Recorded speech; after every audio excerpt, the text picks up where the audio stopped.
Hey everybody, welcome back to Recovery Junkie. My name is Jason and I'm here with my daily deliverance. So when I left off with my story, I was talking about getting out of the military. So when I left the military, actually before I left the military, I incurred an injury and I was prescribed pain pills, and I got prescribed pain pills monthly. That prescription was 60 10 milligram Percocet. So I took those, basically built up my tolerance. I believe I was taking those for a matter of 5 months at the time. I would run out of pills early, and I would give my doctor some lame excuse, and he would fill them a little early for me. And, that would just ultimately cause me problems later down the road. So, like I was saying, I built up a tolerance, and I would keep running short.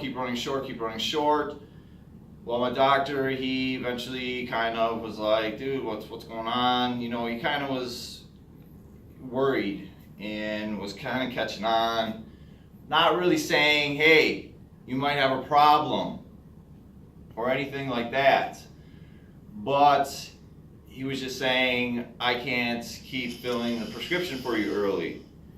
He never really addressed saying that I might have a problem or an addiction or anything like that. But so I took it into my own hands, because obviously I built up a tolerance. I was still in pain. I went out in town and did doctor shopping, and got prescribed more pain pills. So at that time, I was prescribed 60 milligram Oxycontins and 60 10 milligram Percocets on top of the 60 10 milligram Percocets that I was getting from the military. Was trying the chiropractor, thing, and never really tried anything else. Just went straight to the pills. So I had, degenerative disc disease or disorder of my back, pain with my shoulders, just a bunch of stuff wrong. But, I never really put in consideration stuffing all that crap into my body and drinking. That really takes a toll on your liver. But these are things that we just don't think about or I didn't think about, because all I wanted was pills at the time. I wanted to feel good. I didn't want the pain, and I just wanted that good feeling. So I got medically discharged from the military. Me and the wife packed up, went home, and during this time, I was taking all those pain pills, and I drove the freaking U-Haul, on the road, doped up on all the pain pills. I was driving, on a freeway, and I didn't even put that into consideration, that I was putting my life at risk, putting her life at risk, putting all these other people's lives at risk, because I was on a mind and mood altering substance. So, we got home. Basically, everybody, people were doing the same shit. Some people did clean up their act, but I had to get a new doctor. And when I did get into a new doctor, a pain clinic, I got cut down, because the doctor was like, dude, this is too much, And finally, some doctor kind of had some sense and was like, whoa, and I guess kind of thank God for that, because that pushed me into, before I do that, or before I get into that, with all the pain pills, with all the pain pills, you know, and going that route, you start doing other stuff too. You start trading people. You start, oh, you know, people are like, hey, you know, I'll cuff you these till I get mine, and you know, it's just a freaking headache. You know, it's so much stress, and then you freaking and then they don't pay you back, and then then there's someone, and then you get angry, and then you get into fights, and then you lose, you know, these supposed friends, and then, man, it's just a freaking headache, and then you got all these resentments towards people, and it's just not a healthy way of living. So by that time, me and my wife at the time, we discussed going to a Suboxone clinic. My tolerance was so high, and then my new doctor prescribed me 90, 15 milligram instant release Percocets, which really weren't cutting it, but I was taking those, sniffing those. The other ones that I was getting, I couldn't sniff or do, but I was you know, swallowing those because they had the aspirin in them. So I got into a Suboxone clinic. I was prescribed. I actually, when I got into the Suboxone clinic, probably what everybody does. I'm not saying I can't say that, but what I did was I over-exaggerated my use, and so I could get the most that way, you know. But to me, the Suboxone clinic was a joke. You know, for some it might work, but to me it was a joke, and basically it just led me back out to using, because I wasn't ready, you know, and for some of my work. But you know, I ended up just started doing shady stuff. I started basically cheating on urine tests, selling my scripts, just real shady behaviors that took a toll on my spirit, took a toll on who I was. After I realized I wasn't ready to quit, I went back to pills and used that as an income to buy more. I was obviously out of the pain clinic, so I couldn't go back there. I was kind of screwed now. Because in order to go back to the pain clinic, you have to drop, and it's just a big hassle, you know. Like once you're that far along, once your disease progresses that far along, it's just like, man, you know, it's just so stressful. It's just crappy, and it's just a freaking headache. You all you want is you fix immediately. You don't want to go through all that hassle again, having to sign up, getting back in. You just want what you want now. So then I was into the prescription pain pills. I was getting heavy into that. I started looking for a new high, you know. So I started mixing the pain pills with benzos, and I was sniffing that. And because I did hear about heroin, and that was like off in the distance, and I was like, man, I know I'm not going to that. I know I'm not going to that. You know, I'll never. You know, that was in my vocabulary, and it always was. That always was in my vocabulary. I'll never. But soon enough, you know, further along in my story, and I soon mixed prescription pills and benzos. So basically, you know, you mix your pain pills with Xanax or whatever else, and you're just looking for that next fix the next high, you know. So basically, at this time, my wife was picking up again on my use. How did she know? Because she's no dummy. She knew my behavior because I kind of got sober for a little bit, so to say. got sober for a little bit, so to say, and she was picking up on my use again. But basically, when I started using again, I checked out of the relationship. And not only that, I was stealing from her. I was very secretive. I would just disappear, and I wasn't sexually active.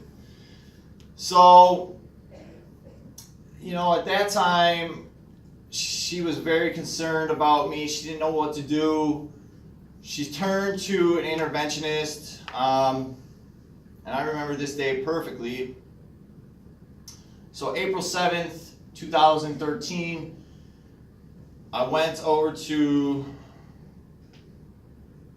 my mother-in-law's house at the time, and she kind of staged it like I was babysitting, and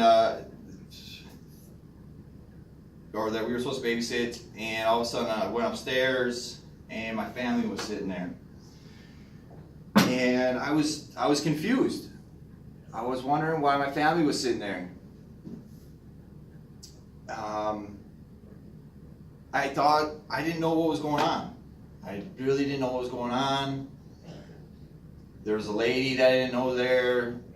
My whole family, not my whole family, but a lot of people, just a lot of people were there for my family. And all of a sudden, everybody welcomed me in, and they all had letters out. And that's the day that I think I knew there was something really big going on, like that my whole family knew. And it just wasn't just me and my wife anymore. My whole family knew. Now, I didn't know what to do. I was kind of ready to run in fear, but I was ready to give up at the same time. I was ready to call it quits. But I physically, I don't even know what to say at this point, because I wanted to stop. I did. But it was more out of guilt and shame, because my whole family was there and I was expected to stop. It wasn't for me, I guess. And so, yeah, I didn't want to let them down. I wanted to kind of show, yeah, I can do this. And so I did it, but I remember I went downstairs and I was like, I gotta have this last hurrah, freaking, did what I did. And I was like, all right, let's try it, let's give it a whirl. And when I came to detox, I detoxed, and I took a leap of faith, I said, why not? And when I came to treatment, I actually didn't get into a substance abuse treatment or a substance abuse program. I went into a general program, which was more orientated towards depression and anxiety, because when I checked in, I minimized my use. I lied, which is very important when you're going through treatment, that you don't do. You gotta be honest. So I lied, I minimized, and I said, nah, I really don't think I have a problem, No, I did have a problem, but I guess I just wasn't ready yet. And that's the scary thing about addiction, because I already went through an overdose. I already went through all this pain, misery. I put my family through all this pain and misery, and I could die at any minute, using. And that's the thing. It's like you don't know how much pain and misery you got to go through when it's just like, is this enough? Is this enough? Is this enough? But yet, when is enough? Are you going to be dead then? So you just got to kind of surrender once you realize, man, I do have a problem, and you call it quits. I mean, addiction will get the best of you. I am lucky, I'm grateful, but the topic that I want to talk about is my behaviors, because my wife, when she met me as an addict. She knew me as an addict, the whole relationship, and it's important to look for those signs and symptoms of somebody using, because like money missing, somebody being real secretive, somebody not being sexually active in a relationship, somebody is basically checking out, because those are real huge signs of drug use, and she knew that from the beginning. And when she seen that moment of kind of sobriety in me, and then I went back, she knew something was wrong. So it's very important to look for those signs and symptoms in somebody to kind of address their problem, because maybe if you address it, you might be able to get them into help. And if they do get the right treatment, they might be able to see us. Because I've seen it when I went into treatment, where yes, somebody did come into treatment and they did have a moment of clarity, and they're like, yes, this is going to work for me. There is a new way of living. There is hope. It's not just there is no use, or there is no life after use. So take a leap of faith, get clean, take a chance. What do you got to lose? There's freedom after using. There's so much stress out of your life after using. Man, it's unbelievable. But I'll leave it at that. When I came into treatment this time, and that's where I'll leave it. But thanks for watching. I hope somebody can apply this to whoever, or yourself maybe, and yeah, thank you very much. Stay blessed.